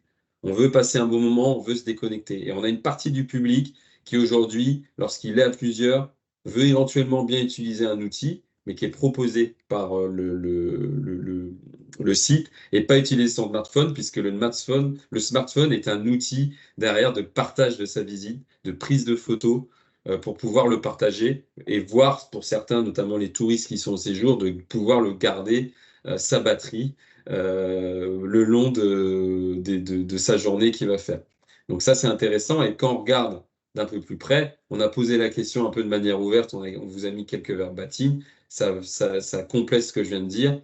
Ceux qui préfèrent utiliser les outils d'aide sans leur smartphone, c'est pour favoriser la concentration et l'immersion. Vous voyez, je vous laisse lire les verbatims. Pour la qualité sonore aussi, des outils qui sont mis à disposition, peut-être plus qualitatifs que son smartphone. Par simplicité aussi et facilité d'utilisation. Quelqu'un nous a dit, vous a mis un verbatim qui explique cela sur les audioguides. Et également, vous voyez, pour préserver l'autonomie de la batterie et l'espace de stockage. Et à l'inverse, ceux qui veulent vraiment, mais c'est que 7%, n'avoir qu'une proposition de médiation par son smartphone, c'est pour sa praticité, excusez-moi. Également parce que c'est un outil moderne et je suis autonome dans ma visite et certains pour des raisons d'hygiène. Mais ça reste quand même très à la marge au regard des publics. Et du coup, sur cette partie-là, on leur a dit à l'avenir, est-ce que vous souhaitez plus ou moins d'outils numériques? Bon, voilà, 2/3 pour l'instant sont satisfaits de ce qui est proposé. Ils nous disent ni plus ni moins. Les 2/3 des publics nous disent ça, j'ai ce qu'il faut. Et encore plus les seniors, que je vous ai dit tout à l'heure, qui sont plus en attente d'outils traditionnels. Et à l'inverse, on retrouve les jeunes et ceux qui sont accompagnés d'enfants qui, eux, souhaitent un peu plus d'avantages de numérique. Mais les familles, on sait que c'est plutôt dans le parcours, et les jeunes, c'est un peu plus avec leur smartphone. Voilà. Est-ce qu'il y a déjà des questions à ce stade avant que j'aborde la dernière partie? Oui, on va peut-être. Alors, il y a déjà un sondage que Félix a dégainé. Alors, on va attendre que les personnes répondent. Et du côté de nos deux experts, que vous suggèrent cette partie de l'étude sur la médiation numérique? Eh bien, merci, parce que c'est vraiment effectivement très intéressant de pouvoir observer les préférences des visiteurs par tranche d'âge finalement, et de considérer que si l'on veut s'adresser à tous, eh bien, il est important de pouvoir concilier les différents types de dispositifs, c'est-à-dire d'intégrer des multimédias dans les parcours tel qu'on le fait, hein, d'ailleurs déjà tous beaucoup quand on peut, pour nos publics peut-être un peu plus seniors, et puis déployer des dispositifs complémentaires embarqués sur les smartphones pour nos publics un peu plus jeunes. Idéalement, proposer les deux avec donc des muséographies, enfin des parcours muséographiques de contenu également complémentaires. C'est donc tout un travail fin à déployer, c'est clair. En tout cas, évidemment, nous, comme beaucoup ici, on teste beaucoup de choses. Et donc, de manière générale, dans nos expos, on travaille, nos services expos travaillent clairement à déployer les deux types de parcours. On met un grand soin à développer des interactifs in situ dans nos expos. Et autant, quand c'est possible, du parcours web app, enfin sur smartphone, mais un petit peu moins dorénavant. Constatons nous aussi, mais ça tient certainement aussi à la nature de nos propres publics, que la prise est moins importante que l'usage des dispositifs multimédia intégrés au parcours. Arnaud, du côté de Saint-Nazaire. Oui, votre micro. À chaque fois, je disais oui, je vais être synthétique. Ce que je peux dire, c'est qu'à Saint-Nazaire et sur notre offre de visite, on a beaucoup misé sur la médiation humaine, mais ça, c'est aussi lié à la nature même de nos propositions. Donc, les visites des 3 entreprises dont je parlais, Chantier de l'Atlantique, Airbus et le Grand Port de Saint-Nazaire, ce sont des visites guidées obligatoirement, parce qu'on rentre dans ces entreprises, voilà. Donc, ce sont obligatoirement des visites guidées. On a également nos croisières commentées du littoral nazérien. Ce sont des croisières commentées. Donc, on mise beaucoup là-dessus. Mais ce que je pourrais en tout cas dire en conclusion, c'est que dès lors qu'on a une valeur ajoutée en termes de médiation sur une visite, nous, on observe une vraie corrélation, c'est ce que je disais un peu au début, une vraie corrélation avec le niveau de satisfaction qui est très élevé. Le sous-marin Espadon, par exemple, il n'y a pas de visite guidée avec de l'humain parce que le lieu ne le permet pas. En revanche, on a récemment retravaillé complètement le parcours audio guidé, c'est obligatoirement avec un audio guide. On a fortement travaillé la narration. Il y a un parcours spécifiquement, un récit spécifiquement dédié pour les enfants. Donc, il y a quand même une médiation qui a été pensée, qui a été revue récemment, avec une narration très, très travaillée. Et pareil, le niveau de satisfaction est vraiment élevé. Toute dernière chose, dans notre musée d'histoire de ville, qu'on appelle l'écomusée de Saint-Nazaire, on a une petite proposition sur la base du smartphone. Ça ne marche pas tellement. Voilà. Donc, mais c'est peut-être la nature du public de ce musée, c'est peut-être cette proposition en elle-même, hein. Mais là, en tout cas, on a un contre-exemple d'une proposition sur la base d'un smartphone du visiteur qui ne fonctionne pas particulièrement. Voilà. Vous n'êtes pas un cas isolé. Rassurez-vous, Sans rassurez-vous. doute, oui. Juste pour rebondir sur ce que disait à l'instant Arnaud, c'était intéressant dans les chiffres de l'étude que l'audio guide et la médiation humaine font quasiment jeu égal, puisque l'audio guide, c'est 76% des visiteurs qui l'adoptent, et la médiation humaine, c'est 67% quand elle est proposée. Donc c'est intéressant de mettre ces deux chiffres en perspective. Et sur le sondage, donc à 41%, vous envisagez plutôt de développer des outils d'aide à la visite, à la fois intégrés au parcours du visiteur et mis à disposition par le musée sur des terminaux ou sur des équipements prêtés ou mis à disposition par le musée, non pas sur le smartphone du visiteur. J'ai une petite question. Oui. Je rebondis, c'est Stéphanie toujours, effectivement, à propos de ce que tu viens de relever concernant ce chiffre de médiation humaine. Effectivement, je l'ai relevé, je trouve ça très intéressant. Ils sont présentés sur 2 slides différentes. On a d'un côté les outils de médiation numérique, ceux intégrés au parcours, 88%, l'audio guide, 76%, l'application mobile, 47%, les QR codes, 58%, ok. Et puis on a 67%, comme tu dis, de visites guidées humaines. J'ai vu que vous avez cette année comparé les différents types de médiation numérique. Envisageriez-vous d'interroger les visiteurs, de rapprocher en fait, de comparer, si c'est faisable, la médiation numérique et humaine? J'ai conscience que ma question est un petit peu délicate, mais je me permets de la poser parce que je trouve que on s'intéresse évidemment beaucoup avec la montée du numérique depuis ces 15 dernières années sur le développement des outils numériques de médiation, moi la première. Mais je trouve que vers un retour, et je l'entends beaucoup dans ces perspectives de bien-être, de déconnexion, comment dire, d'appréhension du musée ou du lieu de patrimoine comme un lieu voilà, où on vient avec ses proches et pour passer aussi un bon moment de détente. J'aurais bien aimé savoir quel rôle peut jouer cette médiation humaine par rapport à de la médiation numérique, justement. Alors, on a des choses. Alors après, ça nécessiterait bon, certaines études approfondies. Moi, je pense, si on parle de ça, on avait fait, nous, une étude, mais ça date de 2017 ou 2018 pour le Musée des Beaux-Arts de Lyon, où c'était dédié aux outils de médiation, justement. Et c'était intéressant parce que nous, enfin, tu l'as dit, Stéphanie, et je l'ai présenté, on a différentes typologies de publics. On a des jeunes, on a des familles, on a des seniors. On voit bien que certains ont des appétences différentes et dans leur venue au musée, dans leur préparation au musée.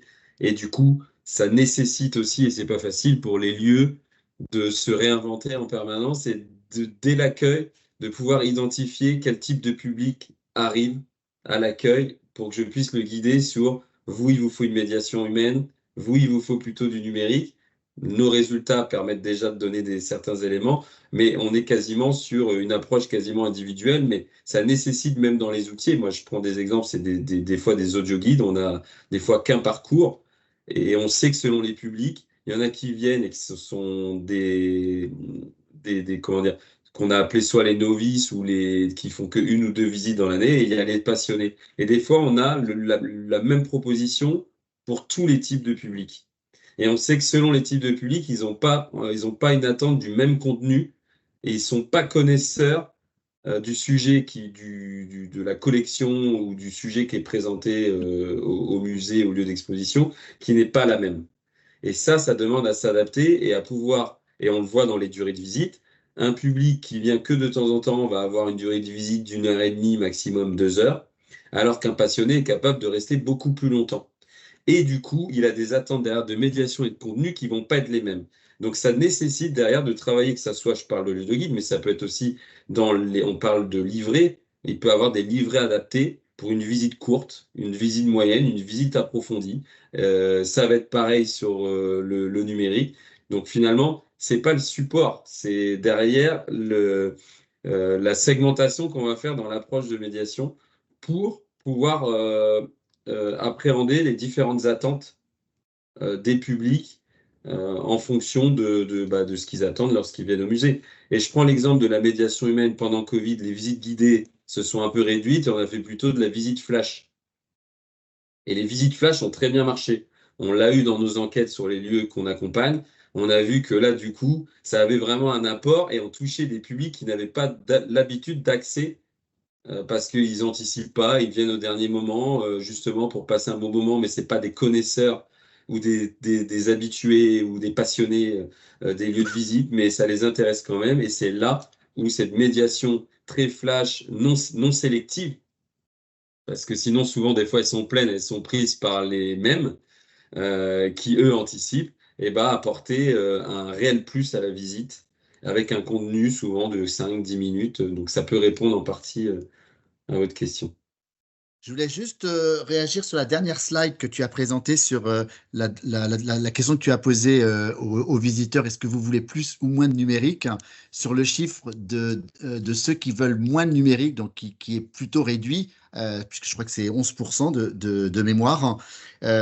Et pourtant, on voit qu'il y a une tendance actuellement dans des musées, notamment des musées qui sont en refonte de parcours ou en rénovation plus ou moins importante, à imaginer le musée sanctuaire. Et ça rejoint aussi la recherche du bien-être, la déconnexion, etc. Et à imaginer soit l'absence d'écran, par exemple, dans certains nouveaux musées qui sont en train d'émerger ou d'être construits, ou au minimum de zones où les téléphones ne peuvent pas capter, la 3 ou la 4G ou la 5G, ou des espaces où il n'y a pas d'écran. Donc c'est assez intéressant de voir que c'est que 11% des publics qui demandent ce moins de numérique, hein, mais qu'il y a peut-être des musées qui sont plus audacieux et qui veulent aller plus loin que la demande des visiteurs qui recherchent cette forme de déconnexion. Donc on verra avec les nouveaux projets qui vont arriver, qu'est-ce que cela donnera. Et peut-être juste, je vais presser un peu pour ce qu'on propose, mais c'est toujours important du coup de faire le lien et de connaître son public parce que là, je présente des chiffres et on discute de chiffres généraux sur des pratiques globales de lieux de visite. Et après, effectivement, on a des spécificités. Il y a des musées, on parle du sous-marin qui vont attirer plus des familles à Saint-Nazaire. Il y a des musées, notamment je pense à la Cité des Sciences Hautes aussi, qui a un public plutôt familial et jeune. Et à l'inverse, il y a d'autres musées où on a un public beaucoup plus âgé. Et on voit qu'il faut du coup s'adapter en prenant en compte en partie ces chiffres, parce que du coup, il n'y aura pas les mêmes attentes. Donc il faut faire aussi, Ouais. voilà, En il fonction faut des aussi publics. penser ça. Donc c'est important aussi de connaître son public pour pas partir tous azimuts vers un type de choses innovantes sans avoir compris qui j'accueille derrière et ses attentes. Exactement, bien sûr. Alors, on va présenter la Euh, dernière partie. Alors, juste Puis avant de passer Ah oui, pardon. à... Ouais, excusez-moi. Juste avant de passer à la partie sur les expériences immersives, on avait une question de Pierre. J'ai pas envie d'écorcher le nom, donc je vais pas m'y lancer. Mais c'était sur... on parlait un peu des outils numériques et des différentes typologies de public. Et donc, est-ce qu'on avait des statistiques sur le fait que les outils numériques de médiation contribuent à la diversification des publics et notamment au rajeunissement des visiteurs? Donc, c'était plutôt sur... C'est Pierre Réniche qui posait la C'est ça, question. Pierre Réniche. Plutôt pour Très, lui. très bonne question. Alors, moi, ce que je peux répondre, c'est qu'en tout cas, les outils numériques, et je vais finir après ça va confirmer sur les expériences immersives, effectivement, et même l'utilisation du smartphone attire un public plus jeune et plus habitué à utiliser son téléphone en permanence, et notamment pour la visite de musée. Après, est-ce que ça développe un nouveau public? Là, je suis pas capable de vous le dire pour l'instant, puisqu'on voit que, et on le voit dans dans les pratiques culturelles, on retrouve un peu les mêmes typologies de public. C'est plus les jeunes, plus les catégories avec des revenus plus élevés qui fréquentent nos lieux. Alors, est-ce que c'est lié à une appétence ou pas du numérique? Là, dans mon hypothèse, je dirais non pour l'instant. En tout cas, ça attire pas un nouveau public. Alors, on Oui, passe je au pense dernier aussi. chapitre. Oh là. Oh, Alors, pardon. peut-être qu'on va. Ah, pardon, Stéphanie. Nous avons la chance de disposer d'un observatoire des publics au muséum, piloté par Frédéric Lafont. Elle répondrait bien mieux que moi, mais je sais en tout cas pour avoir... j'avance déjà un petit peu sur la slide d'après, effectivement, sur la partie, en tout cas, expérience numérique immersive. C'était une intuition que nous avions de penser que ce type d'expérience générerait de nouveaux publics. Et en réalité, nous observons à mi-parcours, puisque nous sommes encore avec Monde Disparu ouvert jusqu'à mi-juin, donc un peu plus que mi-parcours, qu'en réalité, ce sont pas mal nos publics habituels qui... On en parle tout à l'heure, mais là, je parle pour les expériences immersives. Votre question concernait les outils numériques de médiation. Donc, je suis un peu à côté quand même, mais est-ce que les outils de médiation numérique permettent de diversifier nos publics? Personnellement, j'aurais tendance à en douter. Alors, on l'annonce. On Et l'annonce. on va maintenant avoir les 6 derniers slides Voilà, sur les expériences d'Olivier. immersives, parce que c'est un sujet quand même qui revient beaucoup. Donc du coup, on a présenté lors de l'enquête ce qu'on entendait par exposition et expérience immersive, en montrant que c'était une offre dédiée, qui soit exclusive dans un lieu dédié hors musée ou un lieu patrimonial, ou qui soit proposée dans un lieu qui propose déjà des collections et des œuvres. Donc on l'a bien présenté, on a montré des exemples pour que le répondant arrive à bien se positionner et ne fasse pas l'amalgame avec des outils de médiation numérique classiques.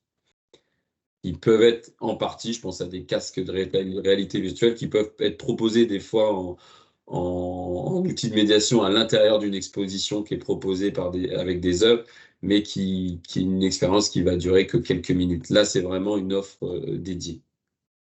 Donc, on a posé quelle est leur perception de ces expériences numériques immersives. Et on voit que pour l'instant, l'attrait est plutôt encore limité pour le tout numérique. Et on est plutôt finalement, enfin les Français sont plutôt en attente pour des visites, ce qu'on a appelé augmentées. C'est-à-dire, oui, à de l'exposition numérique immersive, mais en complément d'œuvres matérielles. Ils veulent pas, ça leur fait encore peur d'avoir quelque chose totalement déconnecté d'une offre où ce ne serait pas lié à un lieu sans œuvre. Donc, plutôt ce chiffre-là de 53%, hein, on leur a demandé de se positionner. 53% pensent qu'elles sont intéressantes si et seulement si elles sont en complément d'œuvres matérielles ou d'objets réellement présents dans le musée, le monument ou le lieu de visite. 37% pour l'instant sont réfractaires, ça ne les intéresse pas. Ils préfèrent être en relation directe avec l'œuvre ou l'objet présenté. Et vous voyez, seulement 10% se positionnent sur des expositions, sur un intérêt fort sur des expositions uniquement de solutions numériques immersives. Donc vous voyez, ça permet, on n'avait pas ce chiffre-là, et ben là vous l'avez. Pour l'instant, voilà, ce qui est intéressant, c'est ce 53%. Les trois chiffres sont intéressants finalement à retenir. Et là, après on a regardé, avez-vous déjà visité ce type d'exposition? Je rappelle la question d'avant, c'est une perception. Donc, il peut y avoir des publics qui ont notamment envoyé 9% qui ont déjà visité ce type de proposition payante et seulement, et 89% finalement, soit en ont entendu parler, mais n'ont pas encore forcément participé. Et on voit du coup, c'est ce chiffre, 9% ont déjà visité une exposition immersive payante. Et ceux qui ont déjà participé, ça répond un peu à ce que disait Stéphanie tout à l'heure, on retrouve plus les passionnés, c'est-à-dire ceux qui font beaucoup de visites culturelles de musées, expos et monuments, les catégories, les CSP+, et les franciliens, où là, effectivement, à Paris, on a une offre un peu plus dense de propositions qu'en province. Et on leur a demandé un peu dans quel lieu, et ce qui ressortait. En premier, il y avait l'Atelier des Lumières, le Bassin des Lumières aussi à Bordeaux, la Villette, le Muséum qui ressortait. Et puis d'autres offres, mais on n'a pas tout listé, on a mis les principales. Donc voilà, ce chiffre à retenir, 9% qui ont déjà visité une expo immersive, et plutôt pour l'instant, la perception et l'attente, c'est oui à l'immersive, mais plutôt augmenté avec quand même en complément des œuvres. Donc, est-ce qu'ils seraient intéressés par ce type d'offre payante? On voit du coup que là, on est encore sur un intérêt plutôt relatif parce que 50% ne sont pas intéressés par ce type d'offre payante, notamment ceux qui n'ont pas de pratique culturelle, mais bon, vu que celle-ci n'est pas forcément la cible directe, les détacher, si déjà on arrive à les faire venir dans les lieux, c'est déjà bien. Mais quand même, il faut retenir ce chiffre, 50% ne sont pas intéressés de payer pour ça. Et ceux qui sont intéressés, on est quand même sur une offre, un intérêt limité parce que seulement 11% nous disent être oui, tout à fait intéressés. C'est ça qui nous intéresse, nous, dans les études de marché. C'est ce oui, tout à fait. Et là, il est plutôt relatif puisqu'on est sur un oui plutôt à 39%. Ceux qui sont vraiment très intéressés, on retrouve encore les jeunes appétants au numérique, qu'on retrouvait d'ailleurs sur les smartphones et les passionnés. Après, on leur a demandé, est-ce que ce type d'exposition, on leur a demandé de se positionner sur différentes propositions. Est-ce que ça émerveille? Est-ce que ça favorise l'apprentissage? Est-ce que ça donne envie de venir, envie de visiter un musée? Est-ce que ça rassemble ou est-ce que ça isole? Et là, on constate deux choses. 75% nous disent que ça émerveille, mais cet émerveillement reste, bon, il est à 20%, mais et nous, c'est ça aussi qu'on regarde, hein. C'est le oui tout à fait, il reste plutôt limité. Favorise l'apprentissage, on est à 67%, mais c'est un apprentissage aussi relatif. Ça donne envie de visiter, on peut retenir le chiffre de 63%, mais le oui complètement reste aussi assez réduit.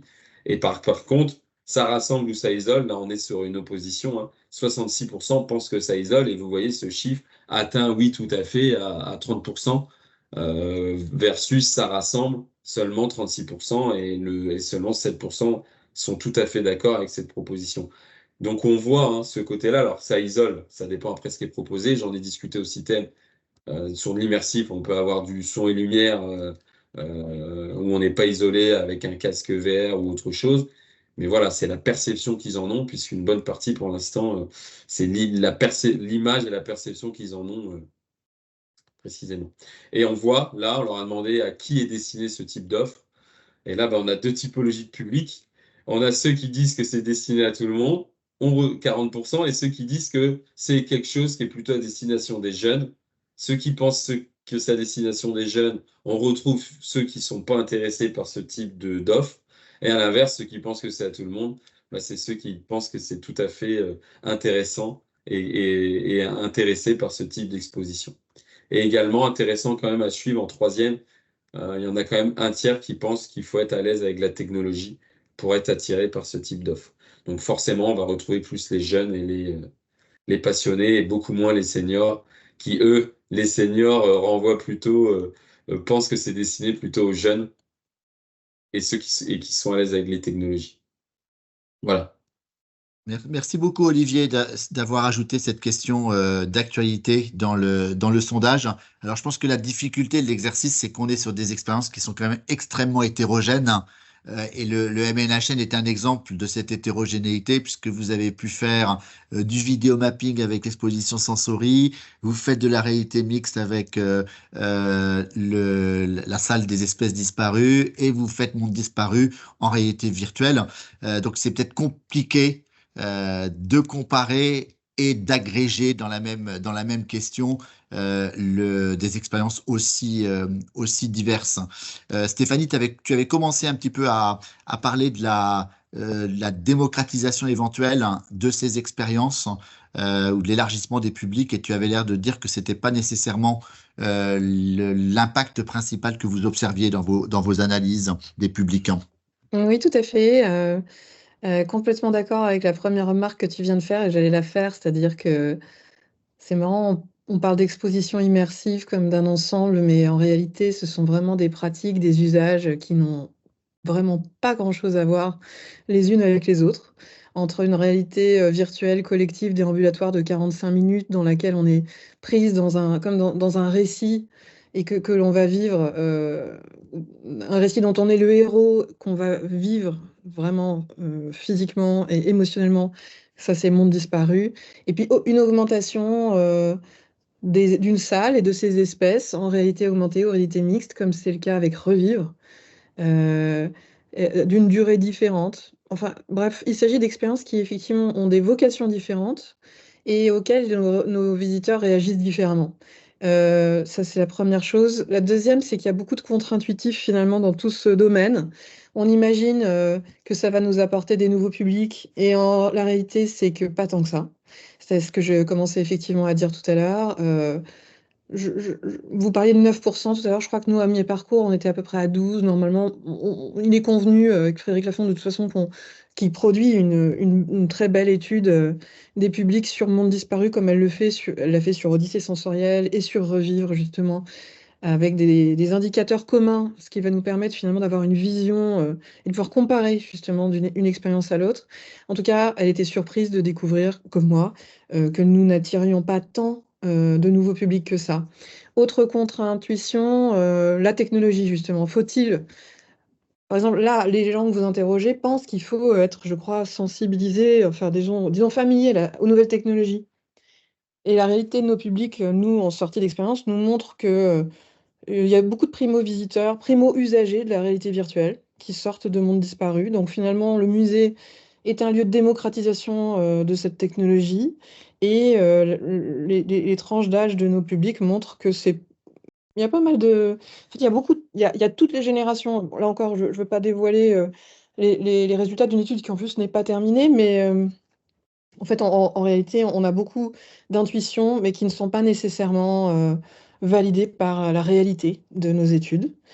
Euh, que vous dire d'autre? Que je pense, il y a aussi une autre distinction à faire, c'est les immersions large scale, comme on dit grande échelle, comme Atelier des Lumières, par exemple, très contemplatif, je crois, et on va dire par Monde Disparu ou l'expédition à Orsay qui est très storytellé, avec un contenu pédagogique vraiment costaud, entre guillemets, c'est-à-dire vous sortez de l'expérience, normalement, il y a un but, vous devez avoir appris quelque chose. Vous êtes dans un musée, vous êtes là pour être un peu transformé dans votre relation au monde, en tout cas c'est ce qu'on essaie de faire au muséum, et donc c'est vrai qu'on on vise à nourrir l'esprit et à transmettre des éléments clés sur la manière qu'on a d'être au monde dans ces projets-là immersifs. Voilà, je voulais le préciser. Donc, il y a finalement un peu deux types potentiellement aussi d'expériences de ce côté-là. Et quoi d'autre? Enfin, tellement de choses à dire finalement juste sur l'immersif, mais qu'on a encore beaucoup de choses à apprendre. Voilà. Arnaud, est-ce que vous faites partie de quelle catégorie dans le sondage qu'on a publié? Vous avez déjà fait de l'immersif, quel qu'il soit? Vous envisagez d'en faire ou vous n'avez pas de projet? Alors, l'immersion au titre de la visite virtuelle, comme on est en train d'en parler, non, on n'est pas là-dessus. On joue l'immersion de façon tout à fait différente. Quand on est au sein du sous-marin Espadon, on est immergé, mais dans une forme de réalité. Alors, pour réagir, mais très très rapidement, je vais plutôt faire part d'une expérience personnelle qui est l'expérience que j'ai faite assez récemment d'Éternel Notre-Dame. Je trouve qu'il résume assez bien. Je trouve que en termes d'immersivité, c'est juste bluffant. Je ne parle pas du fond, de la narration, peu importe, je parle vraiment de l'immersion. C'est-à-dire que d'un seul L'expérience. coup, de l'expérience, d'un seul coup, on a accès à un univers visuel qui n'est plus. On revit une époque qui n'est plus. C'est juste bluffant. Là, il n'y a pas d'autre mot, il faut l'admettre. En revanche, effectivement, on est dans cette expérience-là, ce qui est différent de l'Atelier des Lumières. Là, pour le coup, on n'a pas de casque parce que Éternel Notre-Dame, on a un casque. Donc, dans le cas de Éternel Notre-Dame, effectivement, il y a une dimension de solitude. Enfin, on est seul dans l'expérience. Et effectivement, ça peut être troublant parce qu'on a ce casque et le rapport à l'environnement, au sol, à l'espace est d'un seul coup très, très modifié. Donc, ça peut être un petit peu troublant. Mais en tout cas, du point de vue de l'immersion et de l'accès à ce qui n'est plus, c'est juste bluffant. Voilà. Oui, Merci Arnaud. Oui. je me permets de compléter parce que j'ai eu l'envie d'aller vers des contre-intuitions, mais je vais quand même vous dire que de manière générale, là, en sortie d'expérience, nos visiteurs sont époustouflés et enthousiastes, mais plus, il semblerait que ce soit les résultats les plus positifs que nous n'ayons jamais reçus sur l'ensemble de nos expositions temporaires, en termes d'enthousiasme et de désir de refaire l'expérience. Donc, euh, je voudrais pas vous donner l'impression de modérer l'enthousiasme que j'ai pour ma part pour l'immersif, parce que ça reste, à mon avis, une nouvelle proposition extrêmement intéressante pour les musées, avec effectivement qui ont la possibilité de le faire, mais nous, on commence à réfléchir à la manière de le faire tous ensemble, plus nombreux, parce que le Muséum national a eu la possibilité de le faire, mais on est en train de regarder s'il ne serait pas moyen d'en faire d'autres à plusieurs, finalement, ce qu'on appelle de la coproduction. Et dernière remarque que je voulais faire, nous aussi, on tient toujours à la matérialité des objets. Les muséums d'histoire naturelle se sont constitués autour évidemment de la collecte d'objets que nous conservons et que nous exposons. Et effectivement, il y a une intention stratégique à toujours déployer l'immersif en complément ou en augmentation de nos objets de collection et de leur présentation. Alors moi, je voulais juste ajouter, en complément de ce que disait tout à l'heure Stéphanie, que c'était un nouveau territoire à explorer, que malgré tout le buzz qu'il y a autour de ces expériences immersives dans la presse, dans tous les médias, sur Internet, on doit encore convaincre 37% de visiteurs interrogés par Olivier Legesse qui ne s'intéressent pas. Et surtout, on doit convaincre 50% des personnes qui ne veulent pas payer ce genre d'expérience, alors qu'on voit bien que ces expériences ont un coût, une valeur, hein, et que les institutions culturelles auront beaucoup de mal à les offrir gratuitement à leurs visiteurs. Donc, si on ne lève pas le verrou de l'acceptation de payer pour les expériences, on aura un problème d'économie et de modèle économique. Euh, Olivier, tu veux finir peut-être sur la dernière slide. Pardon. Est-ce qu'on aura plus de visiteurs en 2024? Ouais, voilà, dernier point. Est-ce que l'année 2024 va être bonne? A priori, oui, puisqu'on est sur des résultats assez proches, en tout cas, puisque déjà l'année dernière avait été une bonne année globalement. Alors après, avec certains vont dire individuellement que c'était moins bien, mais en tout cas, on avait retrouvé, nous, post-confinement, à partir de 2022, une fréquentation assez proche avant confinement. Et là, en tout cas, 2024 s'annonce plus, d'ailleurs, bonne, puisque 48% nous disent qu'ils iront autant. Et ceux qui iront plus souvent est plus important que ceux qui nous disent aller moins souvent. Ceux qui ne savent pas, on retrouve ceux qui ont moins de pratique et également les seniors qui ne savent pas forcément anticiper. On a vu que, en plus, eux, c'est un public qui vient sur place et n'anticipe pas forcément sa visite. Mais voilà, en tout cas, l'année risque d'être bonne. Nos passionnés vont encore être plus passionnés et les Les jeunes jeunes, vont encore plus. encore plus. Donc, la fréquentation des lieux, en tout cas in situ, devrait être bonne cette année. Allez, on retient le chiffre de plus 15. Plus 15 pour 2024, du coup, dans ta slide. Peut-être terminer, Olivier, sur le fait que alors vous avez été plusieurs à faire des propositions de nouvelles questions dans le questionnaire. Alors, il faut peut-être dire, Olivier, que le questionnaire que tu proposes, qui est vraiment unique pour avoir une photographie des visiteurs et de leurs intentions et de leurs pratiques. Alors, c'est déjà un questionnaire qui sollicite longuement les personnes qui acceptent de répondre au questionnaire et que tu auras du mal à rajouter 25 questions de plus chaque année. Donc, il va falloir sans doute que tu fasses des choix. Après, oui, Pierre-Yves, si je peux ajouter, alors, ce qui n'a pas été dit en intro, ce questionnaire a été travaillé par nous, a été aussi travaillé. Nous, on a un groupe de travail avec nos observatoires, enfin les musées qui ont des observatoires qu'on accompagne sur le long terme, qu'on a mobilisé aussi pour valider avec eux les thématiques, et également des experts qui vous accompagnent au quotidien. Je pense à Pierre-Yves, le champ du clic, à d'autres. Il y a eu 400 personnes aussi qui nous ont aidés et qui ont donné leur regard par rapport à ce questionnaire. Donc, c'est un travail qui s'est fait à 10-12 personnes et également un petit peu financé, mais pas complètement, parce que ça, c'est... Moi, voilà, je cherche à le développer, on cherche à le développer pour vous apporter, puisque le rapport, on vous le met à disposition.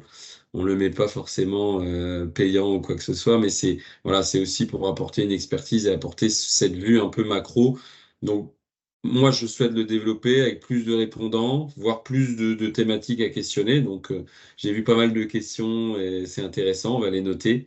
Mais bien entendu, on ne pourra pas non plus tout porter si on veut le développer tout seul, parce que voilà, c'est pour être transparent, c'est plus de 100 heures de travail, plus le temps là de restitution, sans Voilà, donc compter le temps qu'on appel passait. aux institutions. Je vais être plus franc qu'Olivier. En gros, si vous voulez bénéficier d'un outil encore plus élaboré, avec plus de questions et avec plus de répondants, donc on est déjà à 1000, ce qui est pas mal, mais si on veut un échantillon encore plus représentatif de la population française, eh ben voilà, on vous embarque dans l'aventure et voilà, si quelques institutions peuvent aider Jess à Ouais. enrichir pour l'année prochaine.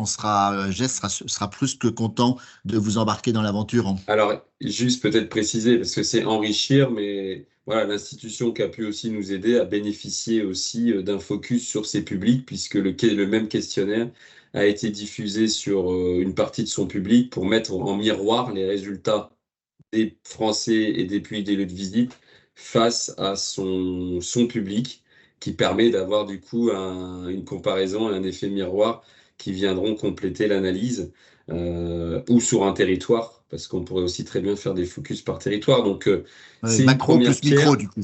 Voilà, c'est une première pierre.